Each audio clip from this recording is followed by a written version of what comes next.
honor and privilege to be here and be able to present the Word of God to you all this morning. Thank you for being here. Welcome to all of you who are online. I'm so excited for this morning. Although this time change has thrown me off a little bit, I set 6 alarms this morning in hopes that I would wake up to one of them. So I've set 6 alarms between 5 a.m. And 6 a.m. Yeah, I know. I saw a lot of faces go, oh my gosh. Yeah, that happened. And I even woke up at like 3 a.m. this morning thinking that I was late to preach. That would have been super, super awkward. So I just want to tell you guys a little bit about myself before we get going.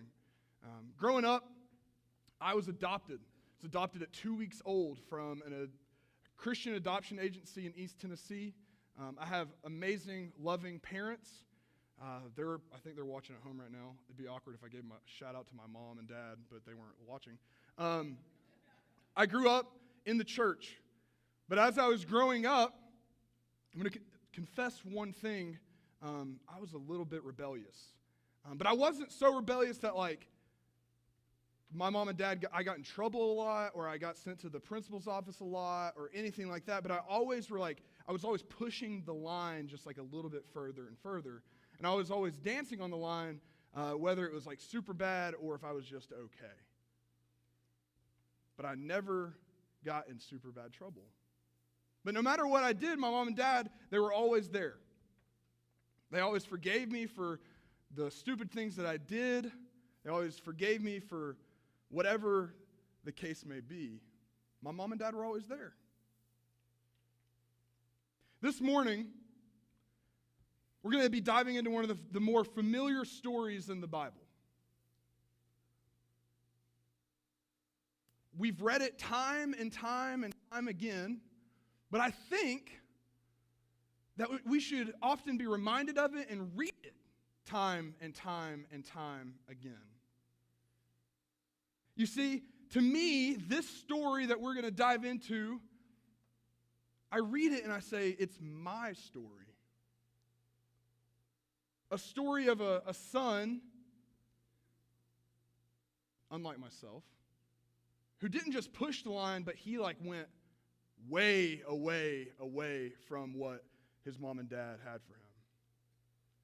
But on this journey, he just realized that what he had at home was so much better than anything that the world could provide for him.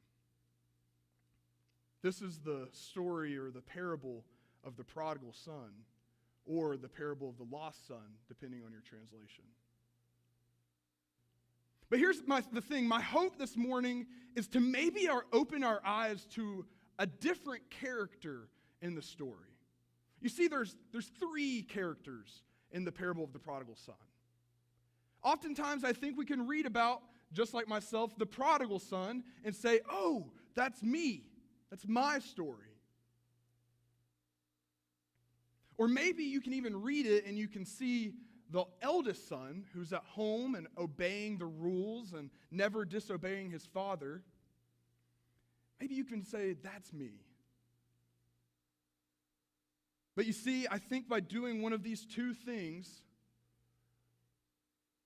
or maybe even both, we often miss the point that Jesus was trying to get at when Jesus was telling this story.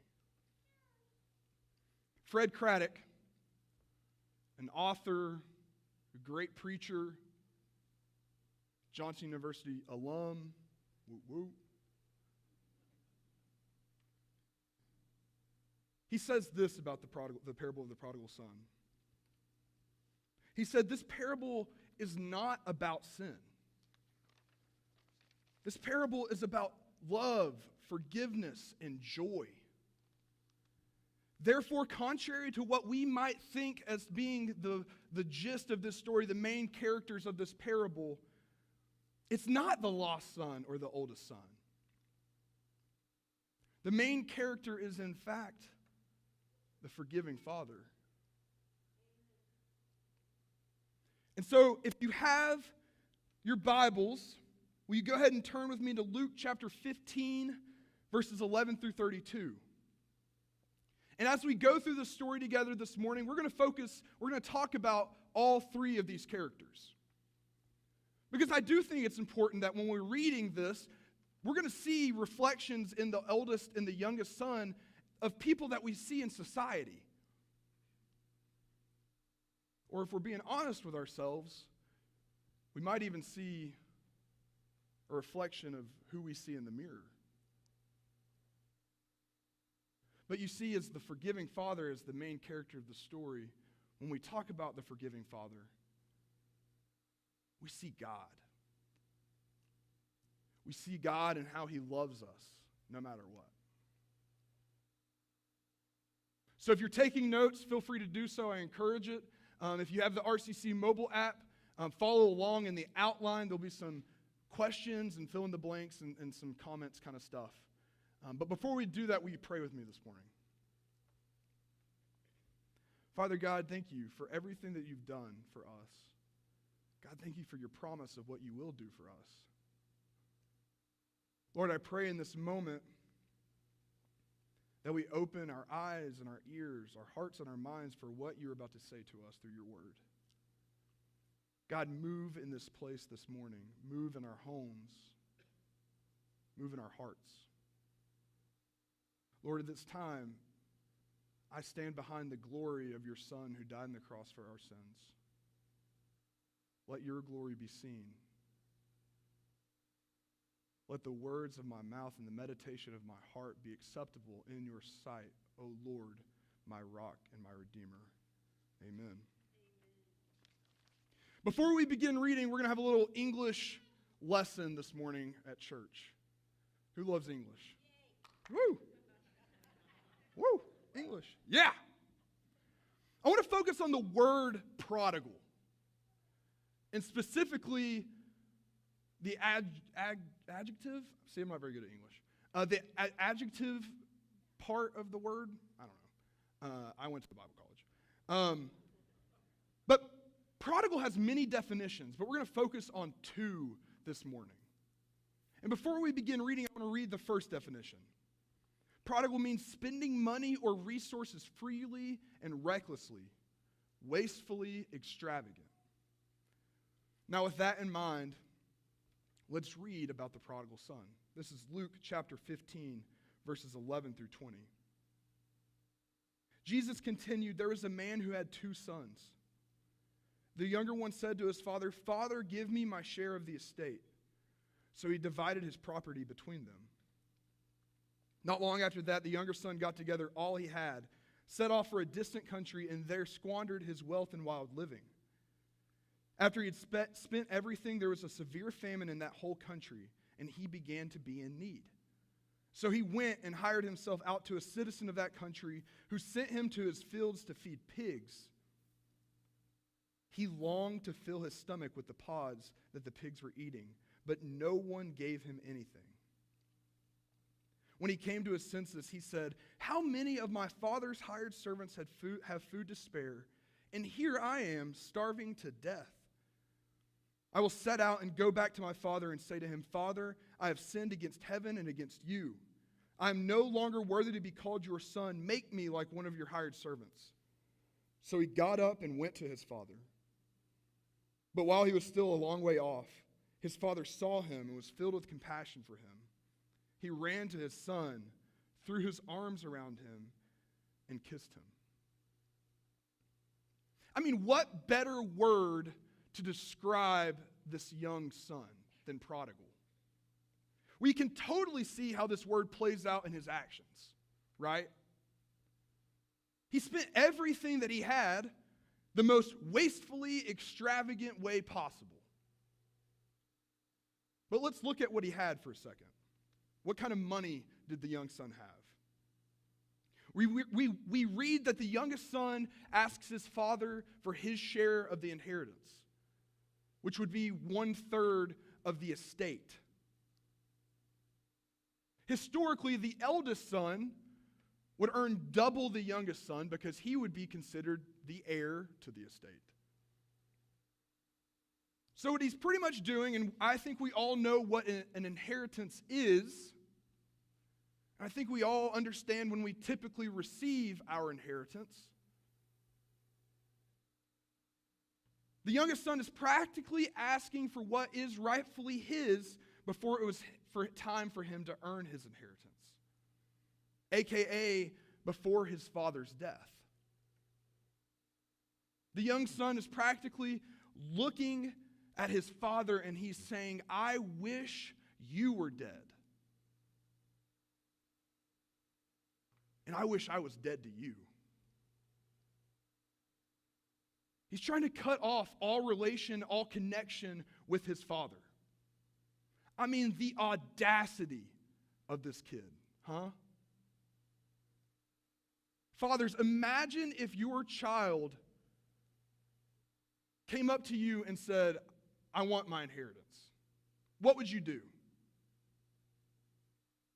Not the reaction that I was expecting, not gonna lie. Some people were like, I even saw a thumbs up. I know that if I went to my dad and I asked for my inheritance before he was dead, I don't think I can say it in church. It wouldn't be good. It'd be bad, right? But even as crazy as the son asking for his inheritance before his father's dead, here's the crazier thing to me. His father grants him this wish, and he gives him his inheritance in full.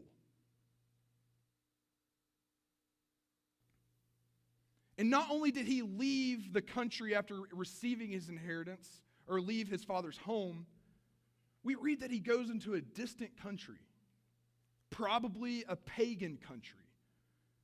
Because after he's receiving his premature inheritance, he's going on a journey of sinful, humanly and disobedient desires.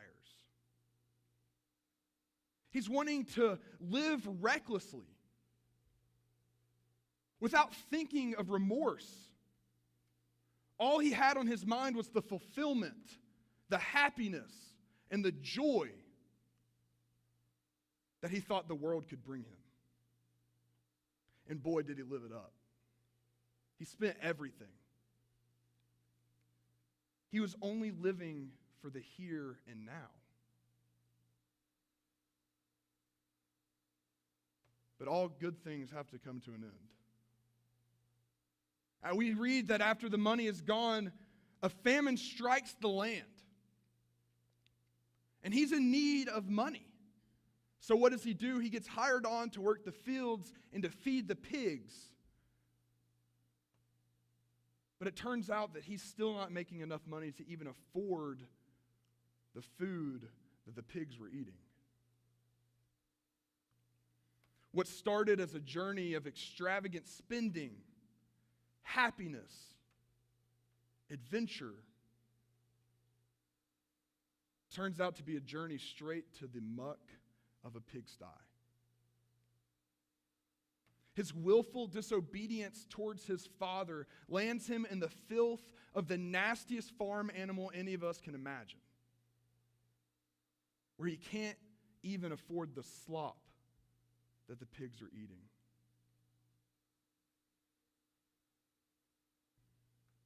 See, we are all guilty of willful disobedience towards our Heavenly Father.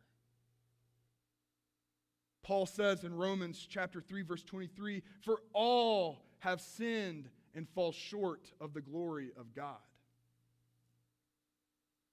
See, we have all gone our own way. We have all taken our journeys of extravagant spending. We're chasing after what the world is telling us we should chase after. A life of sinful living leaves us separated from God. You see, we sin when we take matters into our own hands. Think about Genesis for a second. We're going to go back to the beginning. What happens in the Garden of Eden? I've seen a lot of beautiful places and things in my life.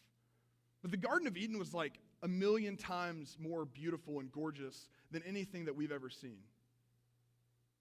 Adam and Eve had everything that they could ever want. God had given them free roam of this land and made them their own rightful kings of this land, right? They're taking care of everything. But the one command that God gave Adam and Eve was to not eat the fruit from the tree of knowledge of good and evil. But the certain serpent slips in and says, God's just doing that because he doesn't want you to be like him. Right? So what do? They make a god of themselves. And they say that my choice, my way, is better than God's way. We are tempted by false happiness and take our own journey while knowing what God has for us is so much better than what the world can provide us. Each of us have had our journeys of extravagant spending without thinking about future repercussions. Just like the son's journey, the world tells us that what seems to be happiness, joy, and fulfillment turns out to be just the filth of a pigsty. Apart from God, we have no hope of truly finding joy, happiness, and fulfillment. We think true satisfaction in life can be found on our own and can be found in the world. You see, the pleasures of sin are real, but the pleasures of sin don't last.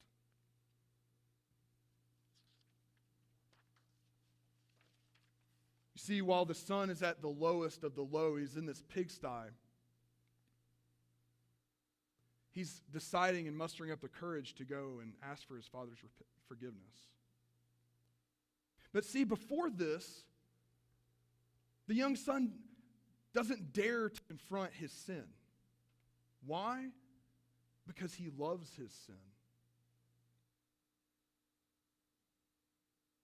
In the pigsty, the son makes the decision to get up and go back to his father and to apologize and to try and earn his father's trust and acceptance once again. In the church, we call this repentance. And oftentimes I think we see the son mustering up his courage and we think, what a good son. What a good guy.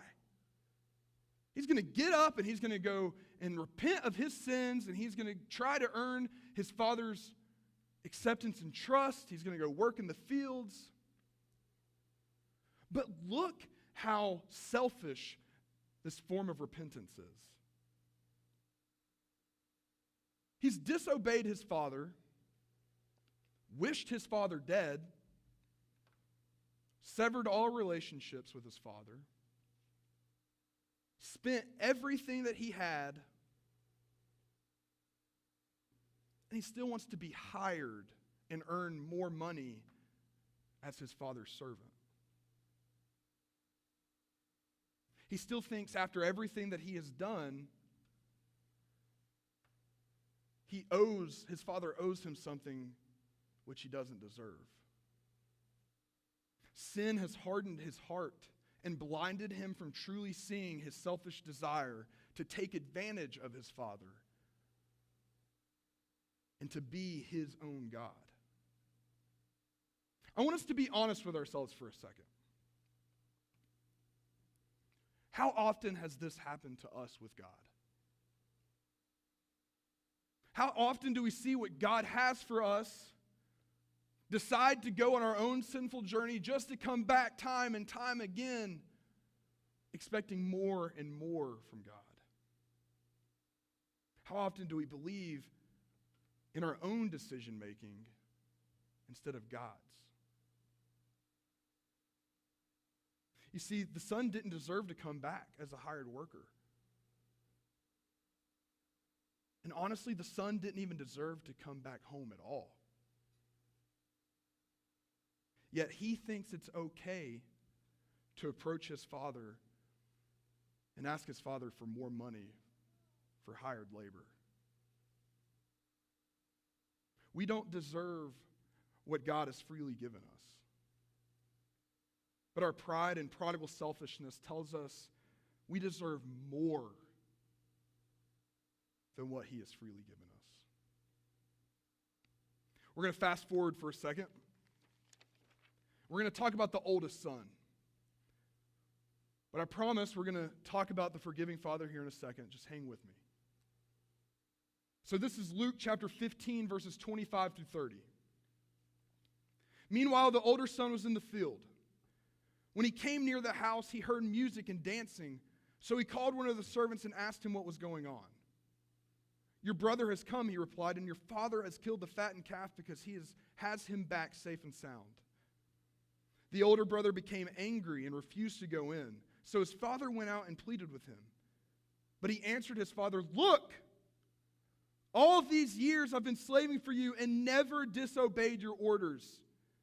Yet you never gave me even a young goat so I could celebrate with my friends. But when this son of yours, who has squandered your property with prostitutes, comes home, you kill the fattened calf for him. So while his younger brother is out blowing his inheritance, severing relationships with the family, losing everything, finding false happiness, the older brother's back home. And while his younger brother's been gone, he's been working in the fields and living at home, obeying his father's every command. And we have to remind ourselves that once the younger brother gets his inheritance, the older brother gets his as well. So now he has his share of the estate. I mean, he's like living the dream.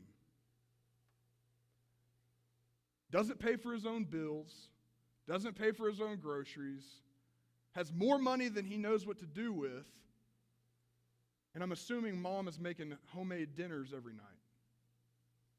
Sign me up. Where do I get that? Because I want it.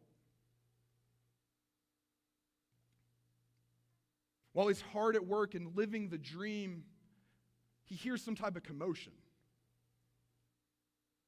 But he doesn't go and see what this commotion is about himself. No, he sends a servant. And I can't help but think that this older brother knew exactly what was going on.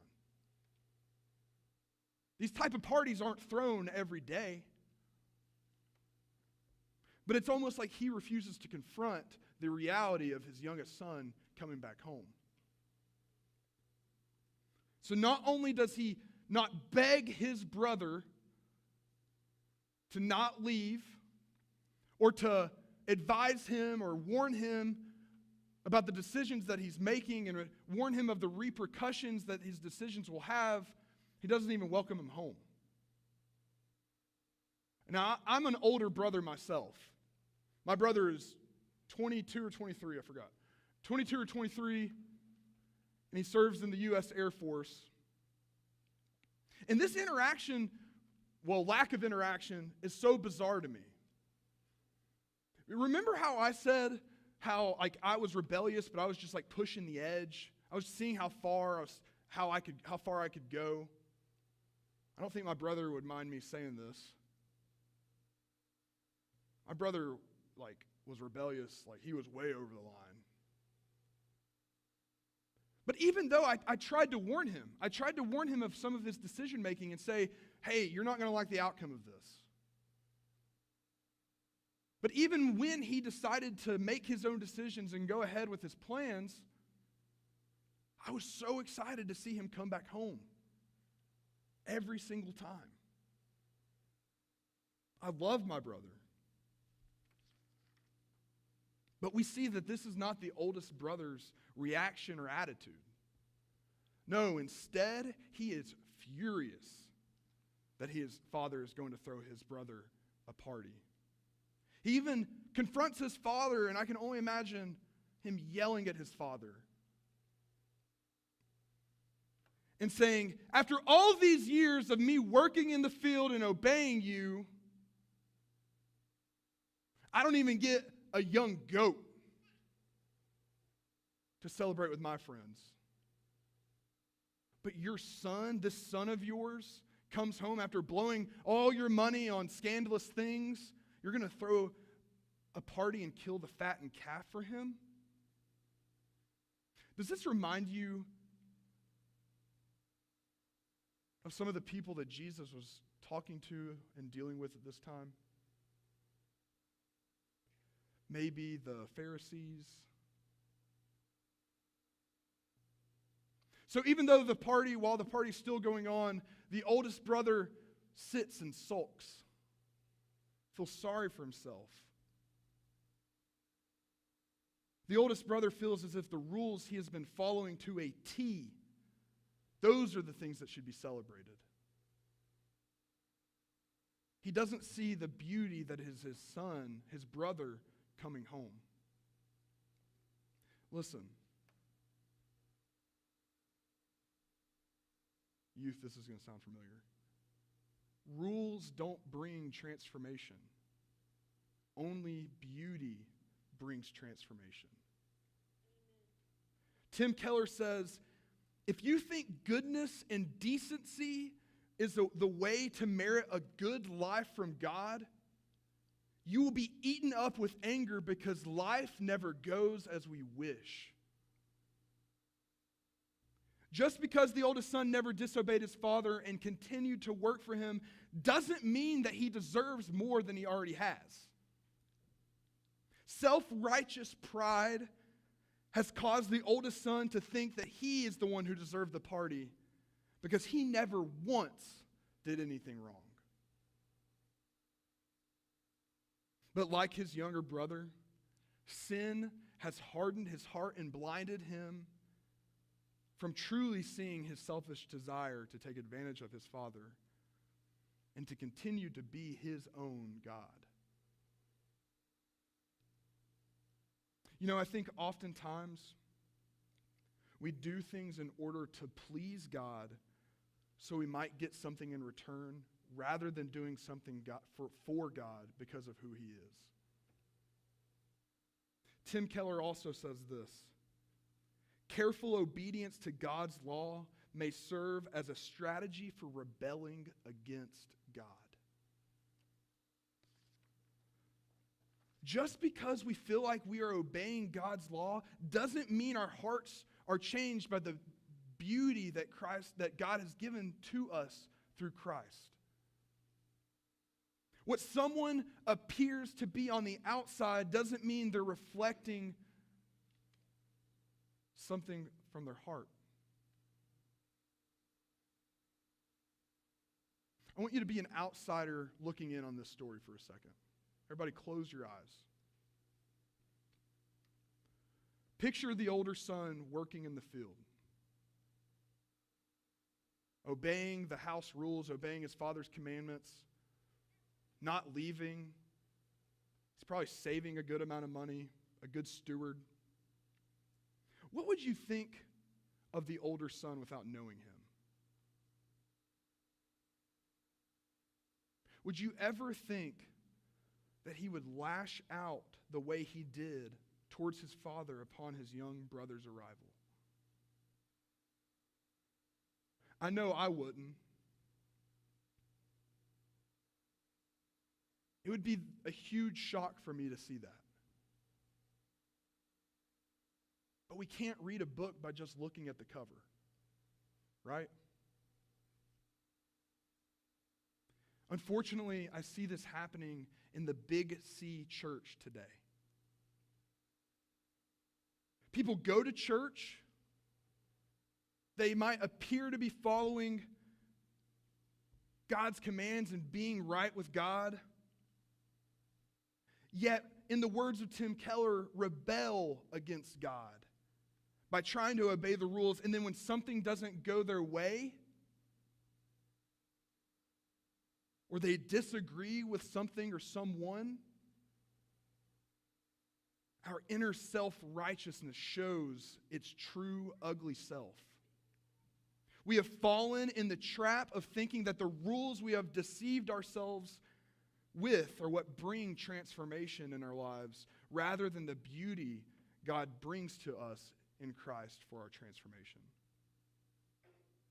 even when we're still at home, we try to be our own God. Henry Nouwen puts it this way: there are many elder sons and daughters who are lost while still at home.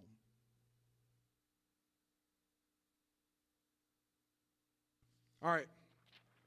As I promised earlier, we're going to focus on the forgiving Father. Are you still awake? Everybody good? Good. And as I promised, we're also going to look at the second definition of prodigal. The second definition is giving or yielding profusely, very generous, lavish. This is Luke chapter 15, verses 20 through 24 and 31 through 32. But while he was still a long way off, his father saw him and was filled with compassion for him. He ran to his son, threw his arms around him, and kissed him. The son said to him, "Father, I have sinned against heaven and against you. I am no longer worthy to be called your son." But the father said to his servants, "Quick, bring the best robe and put it on him. Put a ring on his finger and sandals on his feet. Bring the fattened calf and kill it. Let's have a feast and celebrate, for this son of mine was dead and is alive again. He was lost and now is found." So they began to celebrate. Now look at his interaction with his oldest son in verse 31. "My son," the father said, "you are always with me, and everything I have is yours. But we had to celebrate and be glad because his brother of yours was dead and is alive again. He was lost and is now found." I don't know how much you realize this. Our English language is so complex and confusing, it's not even funny. So this word prodigal, one word, has two completely opposite definitions. One being something that you're spending extravagantly, and the other being something that you're giving or yielding profusely, very generous, lavish. Tim Keller wrote this book called Prodigal God. I'm going to be honest with you, it rocked my world. We've heard the story of the prodigal son time and time and again. I've read it growing up all the time. But I never once focused on the father and how prodigal he was. Firstly, he's prodigal in the way he gives both of his sons their inheritance in full. I mean, we'd be talking about a totally different story if the father just gave his sons like little bits of their inheritance as they got older, right? Be totally different. But he gave them something that wasn't rightfully theirs in full from the get-go. I mean, he really didn't have to give his sons anything. They didn't do anything special. But he loved them so much, he was willing to sacrifice something so big, even though they didn't deserve it. Secondly, he's prodigal in the compassion he has for his lost and his oldest son. I mean, while the young son is lost and is far off in this distant country, the father is waiting on the outskirts of his home, just waiting for a glimpse of his lost son to be seen on the horizon. And when he finally sees his lost son coming back, he runs. And I mean, like, patriarchs, head of the household during this time, they didn't run for anything. But he is so happy and compassionate, feels all this love welling up inside him upon his lost son's arrival that he breaks custom. And he runs towards his son and he wraps them in the warmest hug, gives him the best of the best, kisses him, and said, "Let's party."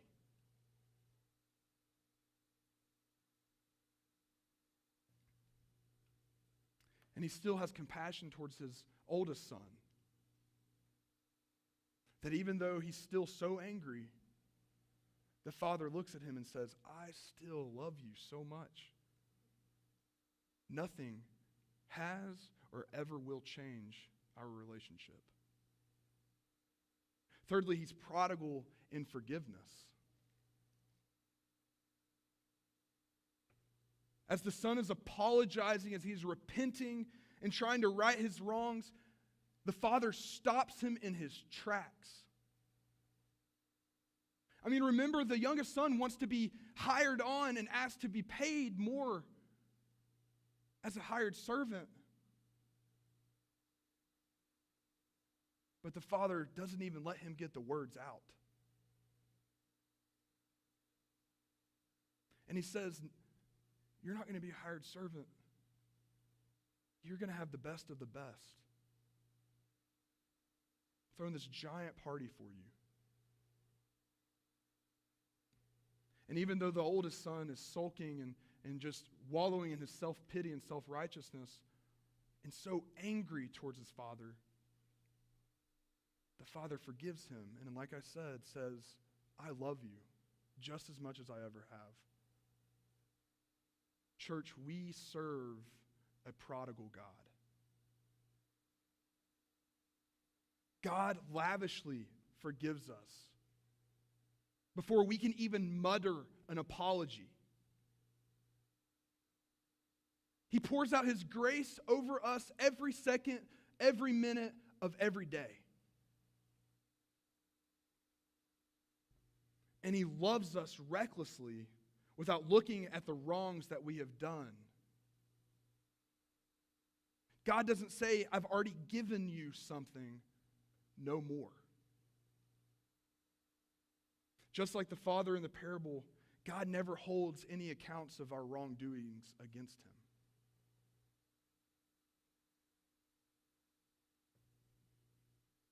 He waits patiently for us to catch a glimpse of us on the horizon because he's ready to throw the biggest party ever for us.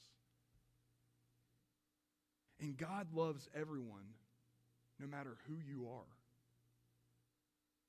Although the youngest son went and spent everything that he had, the father loved him regardless. And even though the oldest son was so hardened with anger towards his father, the father lets him know that he loves him regardless. Look at what Paul says in his letter to the church in Ephesus. All of us also lived among them at one time, gratifying the cravings of our flesh and following its desires and thoughts. Like the rest, we were by nature deserving of wrath. But because of his great love for us, God, who is rich in mercy, made us alive with Christ even when we were dead in transgressions. It is by grace that you have been saved. Much like the sons in the parable, we don't deserve what God has already given to us in Christ Jesus. We don't deserve his prodigal love, mercy, grace, and forgiveness. But at the heart of who we are, at the heart of mankind, is sin. By our very nature, we are deserving of wrath. We are deserving of eternal separation from God. And I don't think we fully understand the depravity of our situation. We sometimes feel that we still deserve more from the one who is prodigal in every way towards us. Because of sin, we buy into that thought of we can become our own God and make decisions for ourselves.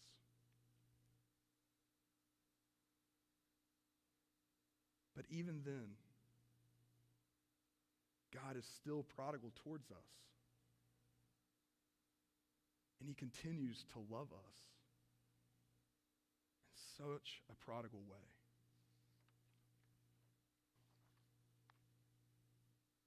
Earlier I said that I think we can find ourselves in the shoes of either the youngest or the oldest brother and say, oh, that's me. But I think there's a problem with that. When we place ourselves in the story, when we make it about us, we read this parable totally different than what I think Jesus intended it for. You see, a parable is a metaphorical story in which Jesus told to illustrate what the kingdom of heaven is like, what the nature and character of our God is like. You see, when we read this ourselves, when we make it about us, it's hard for us to see the selfish nature of the youngest son as he turned away from the pigsty, headed home with money still in his mind. We read about the oldest son and can justify his actions because maybe we have felt the way that he feels upon his youngest brother's arrival. When we make this parable a story about us, we make ourselves the hero of the story. But I don't think that's the case in the parable of the prodigal son. You see, the main character is the forgiving father. God is the hero of our story. Just as the father has compassion towards the youngest and older brother, God deeply, deeply loves both saint and sinner. God loves you with that same type of reckless, extravagant, prodigal love.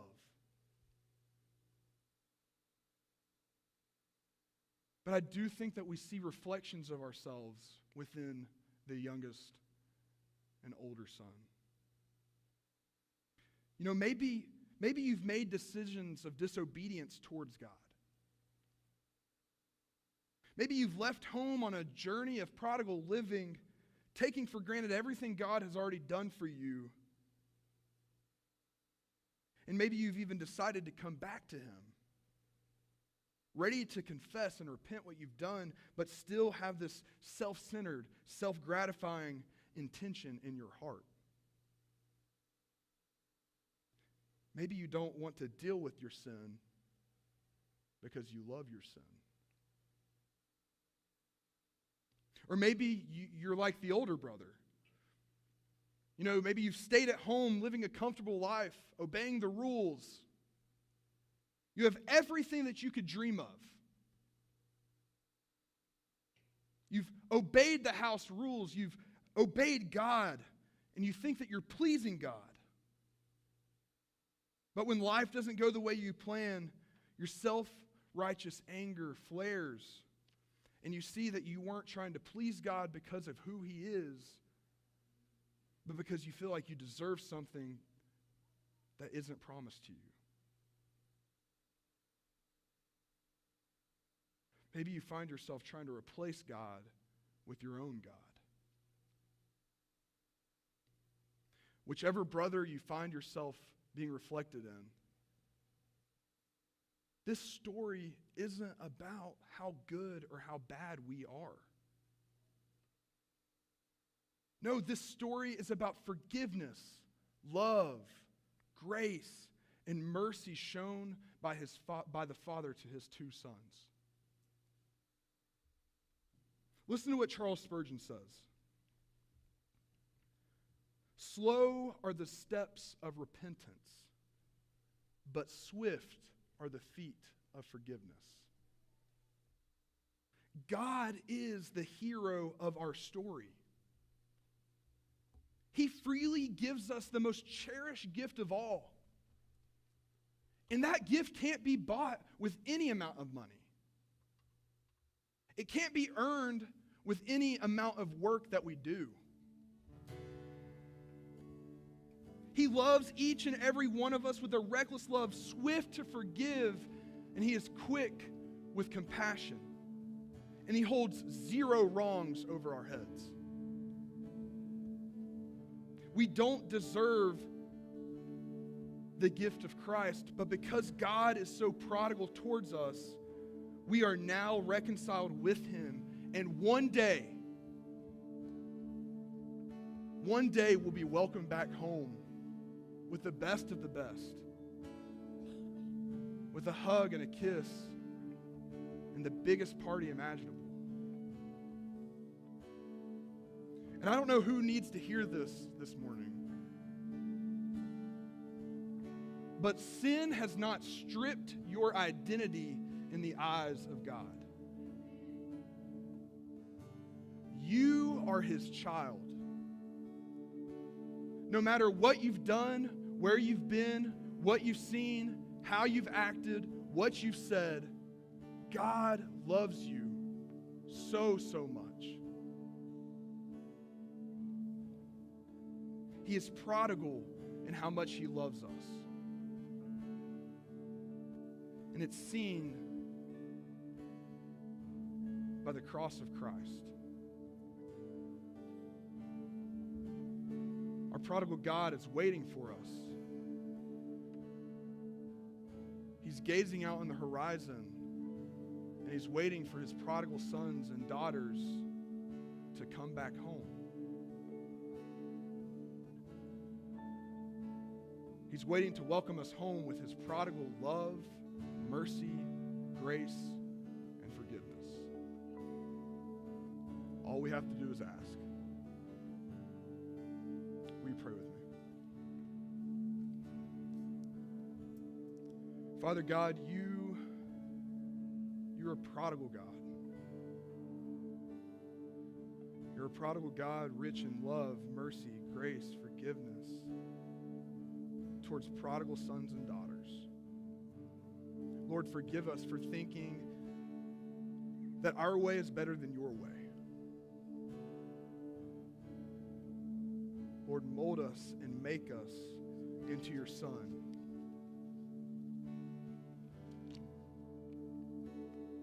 Mold us and make us